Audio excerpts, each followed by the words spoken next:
Good evening, everyone. Before we get started, I thought I would just mention if you have your cell phones and could silence them, that would be great. And while you have your cell phones out, I will mention that the hashtag for tonight, if you're on Twitter, is just hashtag PubMedia, P-U-B, media, all one word.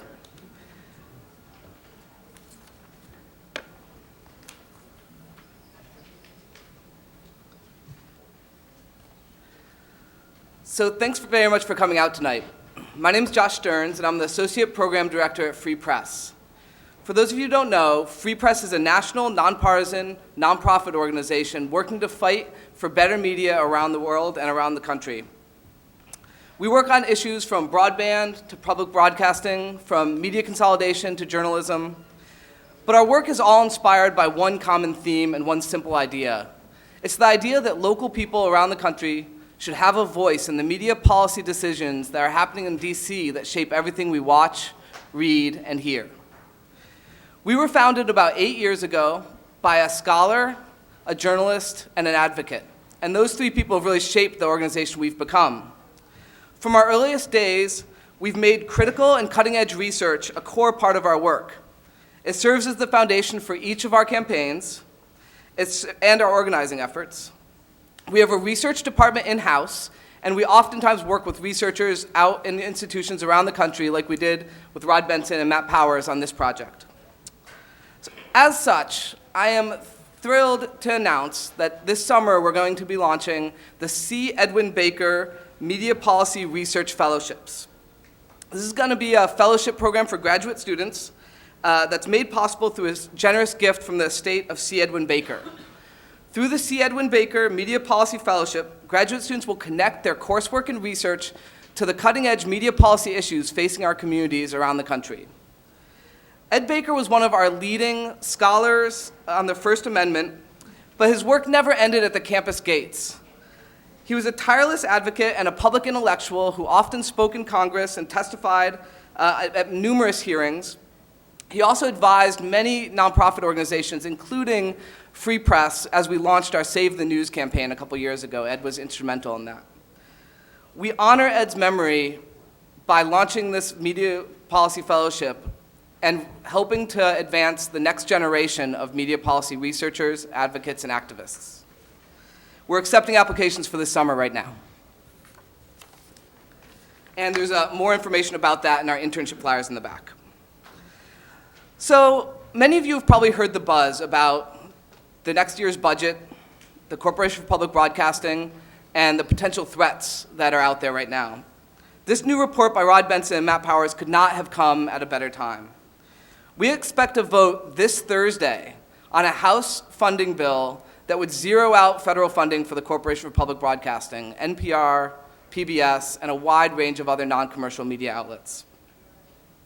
It is with that vote looming that we come together tonight to discuss what we can learn from other countries about how to protect and fund independent journalism. These are not idle inquiries. In these difficult economic times, commercial media are shedding journalists at a rate of 10,000 journalist jobs a year. At the same time, public media has increased its investment in local reporting efforts and found innovative new ways to meet the information needs of society. I have a 2-year-old, and as kids' TVs and movies grow more and more commercialized, I turn to our public media system as a safe harbor for fun and educational programming for my son. PBS is still the home for arts and science programming that you can't find anywhere else, and NPR has become a powerhouse, one of the most important institutions for independent and new music discovery. The lessons and debates from this research must shape our policies, and Free Press is committed to making that happen.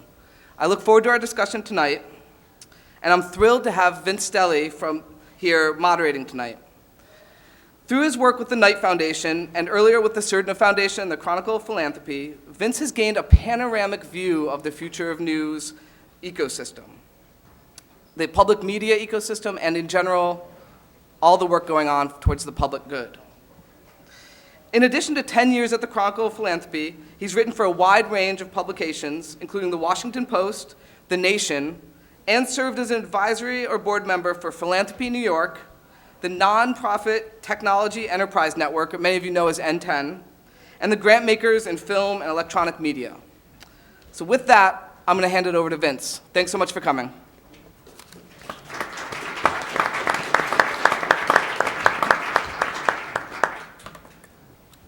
Thanks, Josh, for that kind introduction. And thank you all for coming out for this really important discussion at this particular moment in the history of our media and public media in particular. And thanks especially to Free Press for publishing this really important report that we're going to talk about tonight. Tonight we're going to do something we don't do very often or very well in this country, and that is to look around and see what other countries do when we think about our public policy issues and debates. As Josh mentioned, I'm a consultant with the John S. and James L. Knight Foundation, and we're really interested in informed and engaged communities and in the information needs of communities. We try to support projects in journalism and the media that support, that strengthen the information needs of communities. And I think it's clear that public media, in its broadest definition, is really an essential element in providing for the information needs of communities.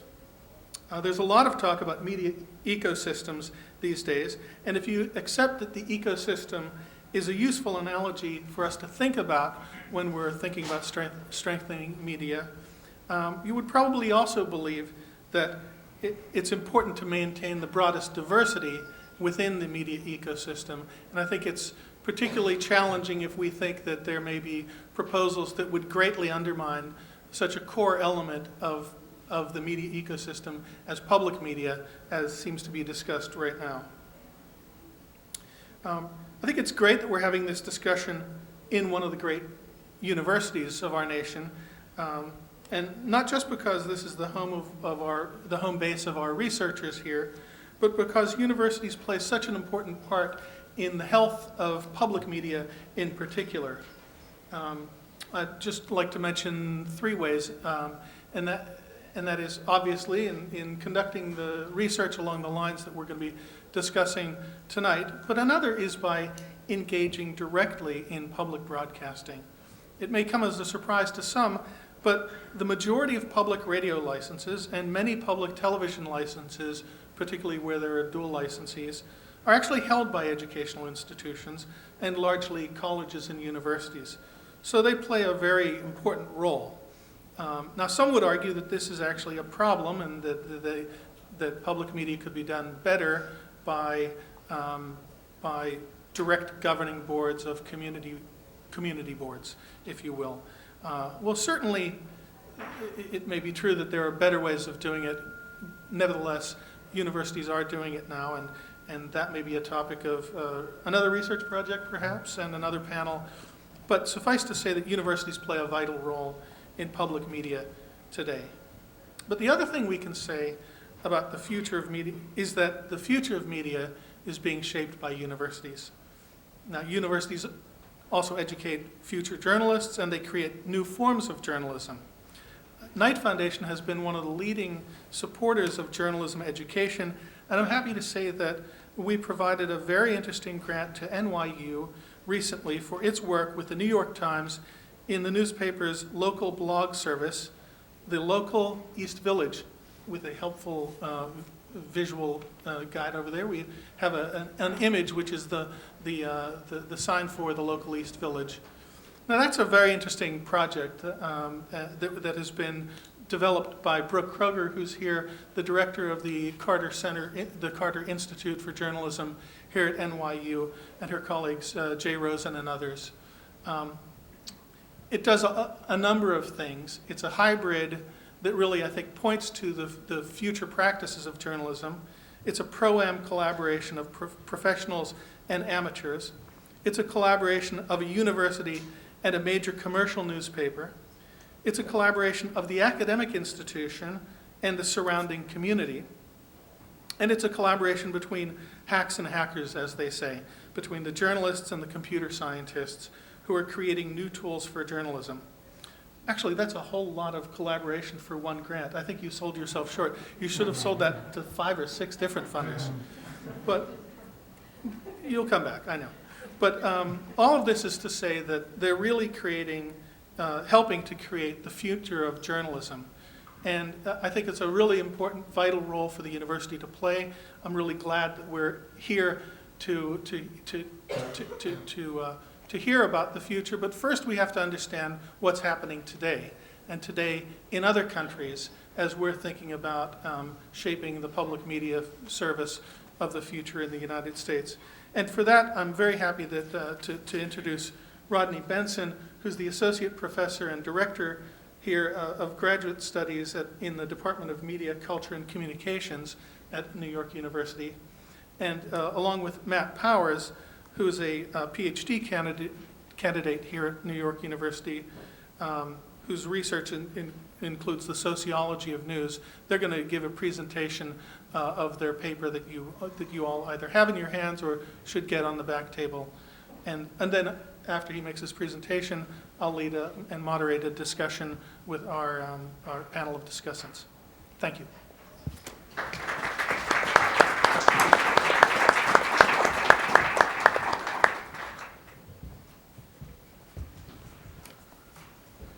Thank you, Vince, and thank you, Josh, for all the great work that Free Press is doing to support public media in this country. The question I want to ask tonight, and hopefully maybe provide some answers, is can government help promote and expand quality journalism? It's not just an academic question. In the past in the U.S., we've relied on commercial media to do more than just make money. Even if they weren't public, strictly speaking, they pledged to fulfill public interest obligations in line with their First Amendment freedoms. Now that equation has changed. Commercial media are laying off reporters, cutting back, sometimes shutting down. Technology and innovation will not completely fill the gap. And despite the great work that the Knight Foundation is doing, philanthropy and donations won't match the lost advertising dollars. It's no longer clear that we have enough of the kind of journalism that democracy needs. Fortunately, there's another tool in our arsenal, public media. Some politicians have tried to scapegoat public media, but in fact, as Josh also spoke of, NPR and PBS are consistently among the most trusted media organizations in America. Historically, has government had a positive role to play in the U.S.? Does it have a role to play in the future? Yes, on both counts, have, a number of reports over the last several years, from Columbia University and the Columbia Journalism Review, from USC Annenberg, from the Knight Commission, from the Aspen Institute, and from the Free Press. Even so, for some, there's still not enough evidence. In response to one report, the Shudson-Downey report, one anonymous online poster wrote, "How many independent government subsidized or funded news sources are there in the world? Somewhere between 0 and none. Letting the government control the media is the first step toward a dictatorship." But is this true? This is not an uncommon belief. What happens when government helps support the media? Is democracy threatened? No, democracy is not inevitably threatened. It depends on the safeguards and the firewalls that are set in place. If it's done right, in fact, as we hope to show tonight, democracy can even be strengthened with the help of public media. This report is about doing it right. We looked at 14 leading democracies in search of best practices for public media funding, democratic accountability, and critical autonomy. We combed dozens, in fact, hundreds of government documents and scholarly reports, and we consulted experts in the countries themselves, nearly 40 journalists, policymakers, and academics, to check our interpretations and to make sure we weren't missing anything important. In fact, a few of our distinguished colleagues are in the room tonight, and I'd like to recognize them. From Japan, Yoi Tataiwa, who's an NHK senior correspondent and a visiting scholar in residence at American University in Washington, D.C. Yoi, are you here? I saw you earlier. You want to stand up? Okay. Yoi. From the Netherlands, Frank van Vree is currently a visiting scholar in our department. Is Sandrine Boudana here? Sandrine Boudana for France. And from Germany, our fellow panelist, Hartmut Wessler, just arrived from Mannheim, and he'll be here for the next several months. So if you see any reports, if you see any errors in the report, talk to the people I've just identified. Okay. Okay. So what did we find? Public media in all of the countries we looked at are not small niche media, as in the US, the PBS 2 to 5% of the audience on average. Public media in the countries we looked at command 1/5 to over 1/2 of the total viewing audience in their countries. They serve the entire public, not just an elite. In all of the countries that we looked at, funding was astronomically higher than in the US. Let me show some stats here. The US is always the one on the far left. Okay. This is public funding. This is just taxpayer public funding. And just to be generous, I'm including state and local as well as national funding for the US. The US is, and not necessarily in the other cases, just national funding. The US is way at the bottom with under $4 per capita. This compares to $30 for New Zealand and Canada at the low end, to $130 per capita per person for Germany, Norway, and Denmark at the high end. Now let's look at total funding. Total funding of public media. This includes corporate sponsorships, advertising in some countries, not in the US, foundations, and viewers like you. So this is the most generous measure I can give for PBS and NPR and Corporation for Public Broadcasting Public Media in the US. And so it ranges from $9 per person in the US to $40 for Australia at the low end, to over $150 for Germany and Ireland at the high end. Now, amount of funding is not everything, but it does make a difference. And the strongest, most independent public media systems also tended to be those that could rely on a steady, substantial stream of funding, especially public taxpayer funding. And that's what we found in our study. We also found a variety of ways to keep public media independent. We don't expect that any of them will be adopted wholesale, but we do hope they will be taken as a menu of options that we can tinker with and adapt for the American context. So I'd like to just briefly outline some of these options. First, in several countries, funding is established for multi-year periods. This makes it harder for governments to punish public media for programming they don't like. And whenever countries go from multi-year funding or license fees to annual appropriations, the result tends to be a decline in independence and quality. And that has happened in some countries where they've gone backwards in this. And there has been a decline in the quality as a result.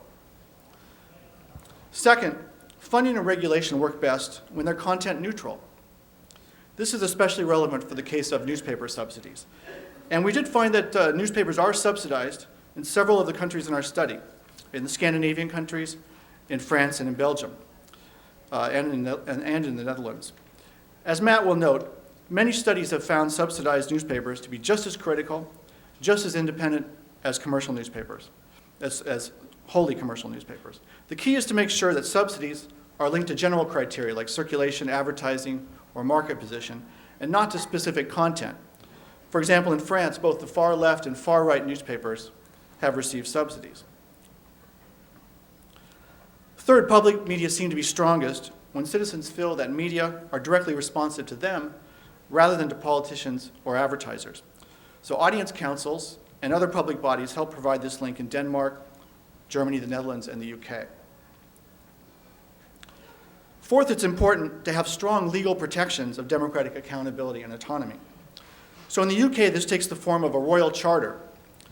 And the royal charter sets goals and funding for a period of 10 years. Once the charter is agreed to, this doesn't work perfectly, but once the charter is agreed to, the government's capacity to micromanage the BBC is very limited. Sweden likewise has a multi-year charter. In Germany, funding is set by an independent body enjoined to set funding only on the basis of technical and professional criteria. And recent court cases have affirmed this principle of independence of funding decisions from any parliamentary or government interference. Fifth, there's often an arm's-length relationship between public media and the government. Multiple layers of administrative boards or agencies serve as buffers to keep partisan interference at a distance. In both the Sweden and the UK, public media are essentially owned by non-governmental trust. And finally, but what matters is how the members of these trust or administrative boards are selected. In many countries, the terms of members are staggered to help assure diversity of viewpoints. And the power to appoint is spread out among many parties and branches of government. Do public media work perfectly? Of course not. They have their blind spots just as commercial media do. And they face real challenges, just like commercial media, in making the transition to the internet. So let's be clear. The goal should not be to replace private media, but to supplement private media with more and better public media. The goal of media policy should be to draw out the unique strengths of each type of media. Josh mentioned C. Edwin Baker earlier, and in closing, let me just say that our research really bears out Ed Baker's path-breaking diagnosis that complex democracies require complex media systems. No one type of media will do everything. In the US, the one ingredient we clearly need more of is public media. Why does this matter? As my co-author Matt Powers will now show, democracy really does work better when you add a good measure of public media.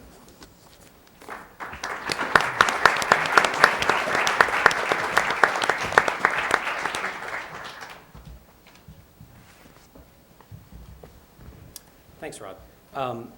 As Rod noted, public media are important not just because they produce good journalism generally, although that is true, but because they produce certain kinds of journalism that really are necessary for the functioning of a democracy. And so in my remarks, I want to make three basic points about this that's drawn from our review of existing content analyses and studies. And the first is that in the countries studied, public media provide more and higher quality public affairs programming than their commercial counterparts. So in other words, this means that public media audiences get less entertainment and human interest news and more news about politics and social issues. Studies of election coverage in France, Germany, and the UK find that public media provide more extensive coverage than their commercial competitors, and scholars have noted that this greater focus on public affairs tends to foster greater public knowledge about the political system. This is not just simply who's in office, but also what the different perspectives are available and why they matter. And this really is key because, as Rod mentioned, public media reaching broad audiences is crucial because public knowledge about government and politics is higher across the entire population, mitigating income and education differences. And so you have general knowledge that's not confined simply to a tiny elite. The second point to be made is that public media are found to provide a greater diversity of genres and unique perspectives than their commercial counterparts. This means that public media audiences get more types of coverage and that there's a greater array of viewpoints together with it. So where US audiences tend to receive, with regards to elections, sort of typical horse race coverage, who's up, who's down, regardless of the outlet, studies of the publicly funded Swedish press, to take an instance, provides reporting that's more issue-oriented, more interpretive, and more open to various civil society viewpoints. And so public media not only provide citizens with the necessary public affairs information, but they provide the diversity of perspectives that really are needed to produce reasonably democratic outcomes. Third, there's often a concern, particularly in the US, that public media or publicly funded media will tend to dampen their criticism of government due to the source of their funding. But in fact, across the literature, we find public media to be as critical, if not more critical, of government than commercial media. And this is the case both for newspapers receiving subsidies and publicly funded broadcasters. To take one example from which I'll play a clip now, in 2007, Denmark's public broadcaster aired a documentary that found the Danish involvement in the war in Afghanistan to have been established on a questionable legal basis in violation of the Geneva Conventions. It also demonstrated the government's complicity in handing prisoners over to the US with the knowledge that they too would break the conventions. So in the clip that we'll watch now, we see the then newly elected Danish Prime Minister emphasize what he refers to as the humanitarian character of the role to be played by Danish forces. And we also see subsequently the government offer a guarantee to Parliament that all prisoners will be treated in compliance with the Geneva Conventions. And these are claims that the film not only goes on to question, but subsequently disproves.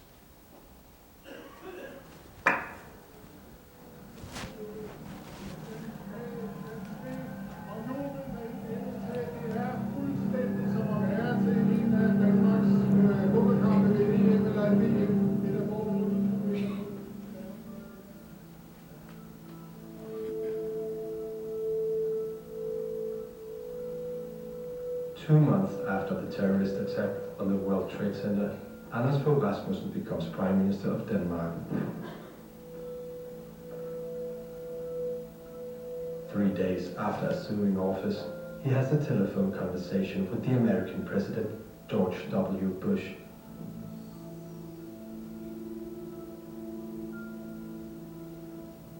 Every nation in every region now has a decision to make. Either you are with us or you are with the terrorists.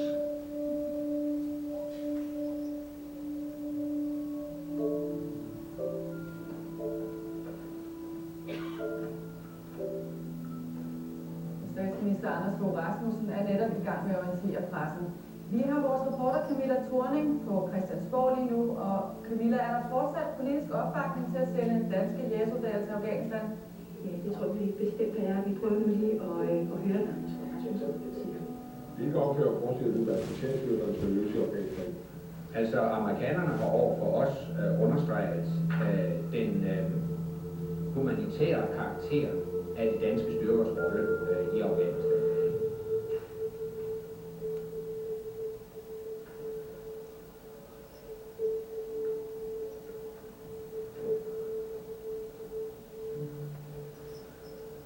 Prior to the vote, the government provides a guarantee to the Danish parliament.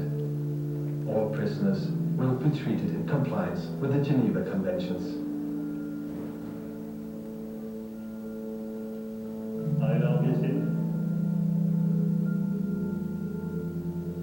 For forslaget stemte 101, 11 stemte imod, og ingen stemte hverken for eller imod. Forslaget til folketingsbeslutning er vedtaget, og det vil nu blive meddelt til udenrigsministeren.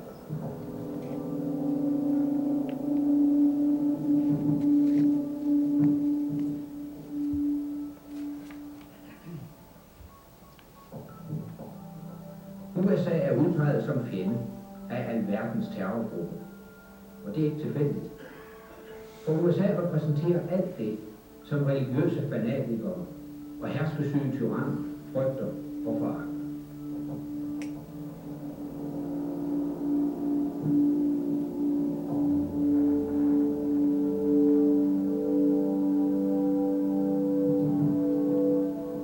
Det amerikanske samfund er bygget på idéerne om personlig frihed, demokrati, menneskerettigheder og religiøs tolerance. I hele den vestlige verden har vi bygget vores samfund op på tilsvarende værdier. Det er disse værdier, vi nu skal værne og forsvare. Det betyder, at Danmark sender soldater og fly til Afghanistan her i begyndelsen af det nye år.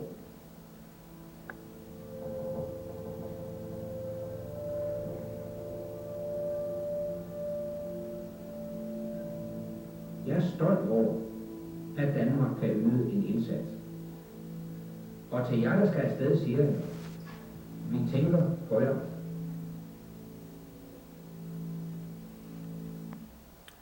Okay, so as several colleagues from Denmark that we spoke with emphasized, the documentary was really subject to quite harsh criticisms from the Prime Minister, the Minister of Defense, and several newspapers sympathetic to the government. Now, the public broadcaster defended both the content of the documentary and the decision to broadcast it. Eventually, it was subject to review by a group of experts at a journalism school drawn from the fields of media, law, etc., and was found to be a credible work of journalism. And so there's really two sort of important lessons about this clip. Not only does it demonstrate the capacity of public media outlets to offer critical and investigative, hard-hitting reporting on government, but it also demonstrates that there are firewalls in place to prevent government officials from interfering in news decisions. Now, of course, reporting on government isn't always about issues as grave and as war and peace. And so I'm going to show a second and final clip before I stop from a BBC weekly current affairs program. And in it, we see reporting about the use of police force on environmental protesters. And it raises a reasonable question, namely whether police force was excessive or justified in this case.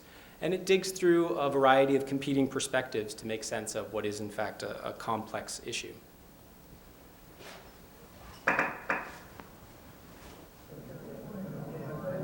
Kan concerns about police tactics, the use of excessive force, and the containment of peaceful protesters have triggered a number of investigations into the policing of public protests. G20 is not the only demo where police tactics and priorities have been widely questioned. One of the most notorious episodes still being argued over took place last summer. Police forces say they need advanced details of protests so they can control them effectively and safely. But activists often don't want to share, especially if they're planning direct action, which might include trespass, sit-ins or criminal damage. This is what democracy looks like! This is what democracy looks like! The 1,000 demonstrators who set up a climate camp planned civil disobedience in protest at E.ON's plans to build the first in a new generation of coal-fired power plants. Some 1,400 officers were called in from 25 forces. The outnumbered protesters complained of constant searches and personal property being seized to prevent crime. They took my crayon, they took some children's washable chalk and ironing boards. Yeah. They took about 10 pegs. The wire from wiring up my solar panels. My turnout tickets. My bike lock. My bike lock. My back knock took my walking stick. More understandably, they also seized homemade rafts on which demonstrators planned to paddle round and perhaps pierce the energy plant security perimeter. No time, let's walk. This person enters the water, give me a message, understand? In all, 9,000 searches were carried out. One person was searched 25 times and around 2,000 items seized. The cost of policing climate camp at Kingsnorth was more than £5 million. So was this extensive police operation completely over the top or essential for upholding law and order? Okay. So just to sum up and conclude, our survey of the existing research and discussions with colleagues and journalists in the countries studied all point to the continuing importance of the public service model, providing a range of positive policy prescriptions for the U.S. as it considers the future of its own public media system. Thank you.